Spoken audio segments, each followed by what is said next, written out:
जय हिंद friends, welcome back to my YouTube channel tutorial. हम डिस्कस करने वाले आज कोरोनरी आर्टरी डिजीज का सेकेंड डिजीज पार्ट डिस्कस करेंगे। हमने नेक्स्ट वीडियो में एंजाइना पेक्टोरिस डिस्कस करा था कोरोनरी आर्टरी डिजीज का।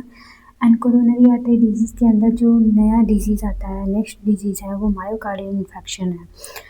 मायोकार्डियल इन्फेक्शन कैसे होता है, क्यों होता है और कितना लोग अफेक्टेड हैं आज के डेट में आईएमसी के मुताबिक या कुछ WHO के रिपोर्ट के मुताबिक, ये पूरा डिटेली हम डिस्कस करेंगे, तो बने रहिएगा लास्ट वीडियो तक। ओके, तो क्या होता है कि पहले तो इंट्रोड्यूस करा देते हैं coronary artery disease. Coronary artery disease मतलब जो कोरोनरी आर्टरी होती है हमारी ब्लड हार्ट की, जो कोरोनरी आर्टरी सप्लाई करती है blood, oxygen and elements and component, उसमें कोई प्रॉब्लम आ जाना, उसमें कोई ऑब्स्ट्रक्शंस आ जाना, उसमें कोई इन्फेक्शंस हो जाना, इन्फेक्शन मतलब प्लेग का अकुमुलेशन होना। ओके, तो उसमें प्रॉब्लम्स आ रही हैं तो उसको उसके अंडर में जो आएगा कोरोनरी आर्टरी डिजीज आएंगे।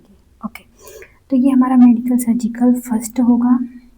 ठीक है, फर्स्ट में क्या आता है कि ये हम नॉन कम्युनिकेबल डिजीज के अंदर हार्ट क्या होता है कि नॉन कम्युनिकेबल डिजीज भी है और ये हार्ट के अंदर हम पढ़ रहे हैं हार्ट से रिलेटेड प्रॉब्लम्स को। ठीक है, तो ये कॉमन मोस्ट प्रॉब्लम्स पूरे होल वर्ल्ड में देखने को मिलती है। लास्ट तक बने रहिएगा। तो let's start the video. Myocardial infection होता क्या है? Myocardial infection is also known as a heart attack. Myocardial infection को हार्ट अटैक भी बोला जाता है। ओके, हार्ट अटैक कैसे होता है हमने आपको पहले भी वीडियो में बता दिए हैं कि जब हमारे हार्ट को प्रॉपर तरीके से ऑक्सीजन्स, ब्लड्स एंड एलिमेंट्स नहीं मिलते हैं तो वो पंपिंग करना क्या करता है, स्लो कर देता है या अनफंक्शनिंग हो जाता है, पूरी तरह से ब्लॉक नहीं होता है, हार्ट पूरी तरह से बंद नहीं होता है। अगर पूरी तरह से बंद हो गया तो आदमी की डेथ भी हो सकती है। ठीक है, तो इसमें क्या होता है कि पंपिंग करना स्लो कर डाउन कर देता है या इम्प्रॉपरली फंक्शन करता है, उसे वो कहते हैं हार्ट अटैक। ठीक है, जो अकर होता है मतलब जो कॉज किससे करता है, when the blood flow and part of the heart is the blockage by long time तक। अगर लॉन्ग टाइम तक ये कोरोनरी आर्टरी है जो ब्लड सप्लाई कर रही है, ब्लॉकेज हो जाए किसी वजह से, या हम बता रहे हैं किस वजह से होगा, तो हम कॉजेज से डिस्कस करेंगे उसके बारे में डीपली। तो उसमें क्या होता है कि जब ये ब्लॉकेज हो जाएगा, जो हार्ट का मसल्स होगा वो डैमेज होके डेथ करने लगेगा। डैमेज जब हार्ट का मसल्स जो होगा कि वो डैमेज करके डेथ करेगा, जब डेथ करने लगेगा तो जो इन्फेक्शन होता है, जो पुंकिंजी फाइबर्स होते हैं, जो इम्पल्सेस फ्रिक्शंस करके निकलते हैं कॉन्ट्रैक्शन रिलैक्सेशंस में, वो स्लो हो जाएंगे, स्लो डाउन हो जाएंगे एज पैथोफिजियोटाइप्स की। अगर हम ठीक है, ब्लड में टोटल अमाउंट में ऑक्सीजन्स या न्यूट्रिएंट नहीं आ रहा है, एलिमेंट्स नहीं आ रहा है, ब्लड नहीं आ रहा है, तो क्या होगा कि ये यहाँ की जो सेल्स होंगी, हार्ट की जो सेल्स होंगी वो डैमेज्ड होने लगेंगी। अगर ये डैमेज्ड हुई तो जो होता है कि हमने पढ़े थे एनाटॉमी एंड फिजियोलॉजी में डीपली, जो प्रोकेंजे फाइबर होता है, एवी नोड्स होते हैं, ये क्या करते हैं, हार्ट को इलेक्ट्रिक प्रदान करते हैं ताकि ये कॉन्ट्रैक्शन एंड रिलैक्सेशन करे, ताकि पूरे होल बॉडी में पंप के थ्रू पूरे होल बॉडी में ब्लड सप्लाई हो। ठीक है, तो ये जब डैमेज होने लगेंगी तो जो इम्पल्सेस होंगे वो भी डैमेज होंगे, तो ये फ्रिक्शन ही नहीं करेंगे, कॉन्ट्रैक्शन रिलैक्सेशन का स्लो हो जाएगा, जिसकी वजह से हार्ट में फंक्शन जो होता है वो स्लो हो जाएगा, पूरे होल बॉडी को ऑक्सीजन की मात्रा नहीं मिल पाएगी ठीक टाइम से, और जो ब्लड होगा वो भी नहीं मिलेगा, जिसकी वजह से आदमी की मृत्यु भी हो सकती है। तो ये कंडीशंस होता है पैथोफिजियोलॉजी। और आज की डेट में WHO के रिगार्डिंग पूरे होल वर्ल्ड में जो होता है कि मायोकार्डियल इन्फेक्शन से या कार्डियोवैस्कुलर इन्फेक्शन से 17.9 मिलियन पीपल सफ़र कर रहे हैं हार्ट कोरोनरी डिजीज से या कार्डियोवैस्कुलर डिजीज से। ओके, और जिसमें से 31% ग्लोबल में 31% लोग की डेथ भी हो चुकी है। और हमारे इंडिया में जो होता है कि पूरा जो होता है कि टोटल डेथ हमारे इंडिया में ज़्यादा देखने को मिली है, 5 मिलियंस मिली है।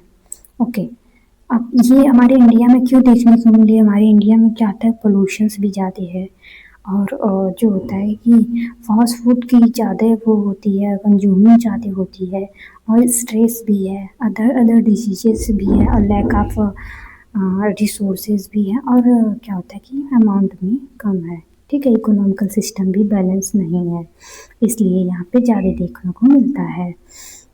नेक्स्ट देख लेते हैं कॉजेज के बारे में, क्या क्या कॉजेज हो सकते हैं इसको कॉज करने में। तो फर्स्ट वन कॉजेज होता है एथेरोस्क्लेरोसिस। एथेरोस्क्लेरोसिस मीन्स होता है कि जो फ्लैग होता है फैटी फ्लैग, जैसे ये है, इसको फैटी फ्लैग बोलेंगे, ठीक है, ये इसको बोलेंगे एथेरोस्क्लेरोसिस।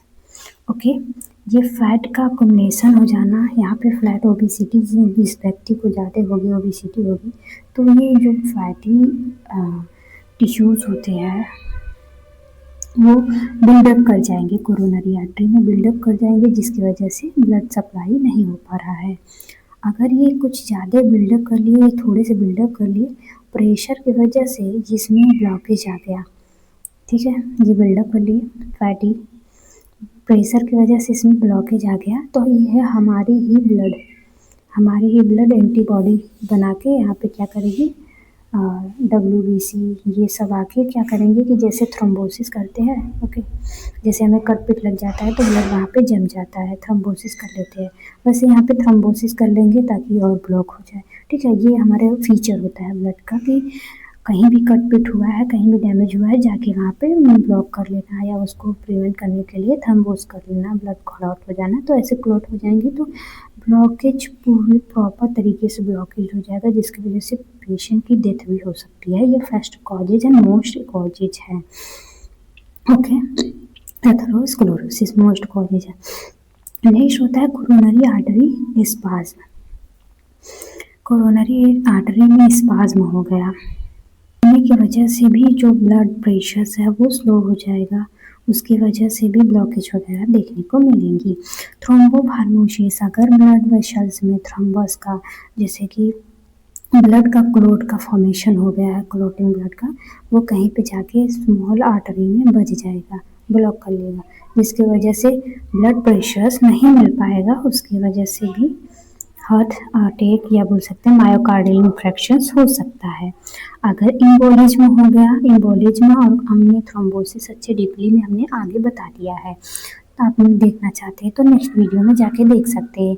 इम्बोलिज्म हो गया, इम्बोलिज्म मतलब होता है कि थ्रोम्बोसिस में होता है कि एक ही जगह थ्रोम्बोस करके वहीं पे अटक जाना, ठीक है, इम्बोलिज्म मतलब होता है कहीं से ब्लड क्लॉट हुआ है, ठीक है, किसी वजह से ब्लड क्लॉट हुआ है, वो बहते बहते आ गया कहीं छोटी आर्टरी में आके के बच गया, ठीक है, वहाँ पे थ्रोम्बोस कर लिया, उसकी वजह से भी कंडीशन देखने को मिलती है। ओके, नेक्स्ट देख लेते हैं हम फैक्टर, रिस्क फैक्टर क्या क्या देखने को मिल सकते हैं। रिस्क फैक्टर में पहले तो ब्लड प्रेशर हाई रहेगा, क्योंकि प्रेशर जब नैरो होगा आर्टरी तो प्रेशर क्या होगा, हाई हो जाएगा, ब्लड प्रेशर हाई रहेगा, हाइपरटेंशन रहेगा, वो हमने बताया, हाइपर इपीडीमिया देखने को मिलेगा, इपीडीमिया है, लाइफ बोल सकते हैं कि जो फैटी वगैरह की वजह से लिपिडीमिया देखने को मिलेगा, वहाँ पे प्रेजेंट होगा, ओके, और स्मोक की वजह से ये रिस्क फैक्टर है, स्मोक की वजह से डायबिटिक मेलाइटस की वजह से, DM की वजह से भी हो सकता है, ओबेसिटी की वजह से हमने बताया कि फ्लैग का फॉर्मेशन हो जाएगा, डायबिटिक मेलाइटस की वजह से ग्लूकोज का लेवल जब ज़्यादा हो जाएगा तो हार्ट की आर्टरीज को डैमेज करना स्टार्ट कर देता है, ये ग्लूकोज और भी ऑर्गन्स को डैमेज करता है, जो कि पंपिंग करना बंद कर देते हैं, जिसकी वजह से स्ट्रोक कॉज करता है। फिर है उसके बाद लाइफ स्टाइल मॉडिफिकेशन, अगर हमने फास्ट फूड खाया है, ऑयली फैट्स खा रहे हैं, फिर कंटामिनेटेड फूड्स वगैरह खा रहे हैं, वो हमारी बॉडी में जाके अल्टर कर रहा है, जिसकी वजह से धीरे धीरे क्या होगा कि प्रॉब्लम कॉज करेंगे, ठीक है, फैमिली हिस्ट्री की वजह से भी हो सकता है, फैमिली हिस्ट्री की वजह से भी हो सकता है, ठीक है, जी, वो ये जेनेटिक्स भी हो सकते हैं, स्ट्रेस वगैरह की लगी वजह से भी हो सकता है। अब मेन साइन सिम्टम्स क्या देखने को मिलेंगे, chest pain, first one and most one, chest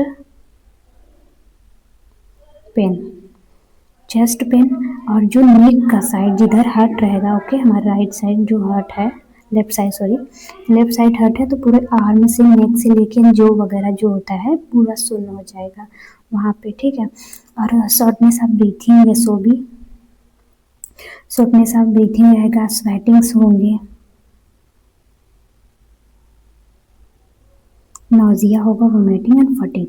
and most important यही हमारा साइन सिम्टम्स रहेगा कि चेस्ट पेन होगा, लेफ्ट आर्म नेक जो बैक साइड होता है वो सुन्न हो जाएगा, जैसा कि अभी हम वीडियो में दिखाएंगे, फोटो में दिखाएंगे, ओके। नेक्स्ट देख लेते हैं डायग्नोसिस। हम ये पेशेंट को कैसे पहली बार डायग्नोज करते हैं, तो examination physical examination, history collection and उसके बाद मोस्ट इम्पॉर्टेंट होता है ईसीजी, इलेक्ट्रोकार्डियोग्राफ। ईसीजी ये हमारी ब्लड हार्ट का रिदम बताती है, ठीक है।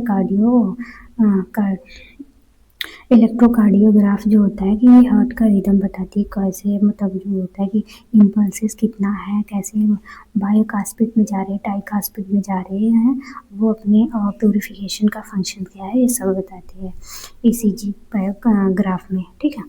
फिर ट्रीटमेंट पे हम फर्स्ट वन क्या करने वाले हैं,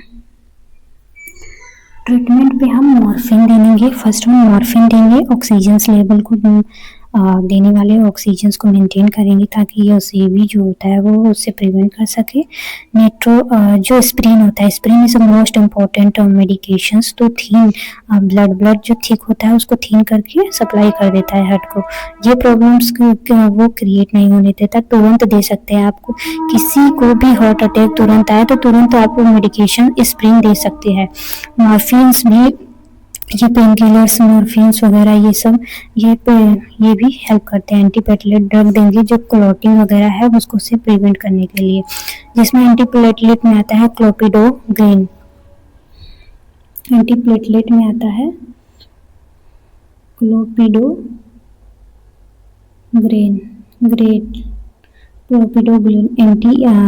एंटी कोगुलेंट भी देंगे, जिसमें आता है हिपेरिन भी तुरंत दे सकते हैं। एंटी कोगुलेंट जहाँ भी ब्लॉकेज वगैरह रहेगा, ठीक है, ये हेल्प करेगा। हेपेरिन, बीटा ब्लॉकर दे देंगे। हमने इसके बारे में डिटेल हम हर वीडियो में जानते हैं। ये हमारा बोस्ट क्या होता है कि ट्रीटमेंट है, ओके। कॉम्प्लिकेशंस क्या क्या देखने को मिलेंगी वहाँ पे, तो देखिए पहले तो ये कॉम्प्लिकेशन अगर हाई अमाउंट में है तो हार्ट फेल्योर होगा पहले, फिर कार्डियोजेनिक शॉक होगा, फिर उसके बाद डेथ भी हो सकते हैं, ये कॉम्प्लिकेशंस होते हैं। और हम प्रिवेंट कैसे करेंगे, तो हम स्मोक नहीं करने देंगे पेशेंट को, और काउंसलिंग करेंगे कि वो स्मोक वगैरह ना करे, चूज़ गुड न्यूट्रिशन चूज़ करे, फिजिकल एक्टिविटी अच्छे से करे, ठीक है, ताकि जो उसका ओबेसिटी है वो घट जाए, ठीक है। और फिर उसके बाद है कि अल्कोहल वगैरह ना पिए, फास्ट फूड ना खाए, फिर लो हार्ट डाइट, फीवर जो होता है कि वो प्रॉपर अमाउंट मिले, स्मोकिंग ना करें, और भी है रिड्यूसिंग स्ट्रेस वगैरह रिड्यूस करके रखें, लिमिटेड अल्कोहल वगैरह पी रहा है तो लिमिटेड पिए, मैनेजिंग करें डाइट पैटर्न को, okay. Thank you class, thank you very much. आपको थोड़ा सा भी वीडियो तो हेल्पफुल लगा हो तो प्लीज़ सपोर्ट करिएगा। Thank you, bye bye.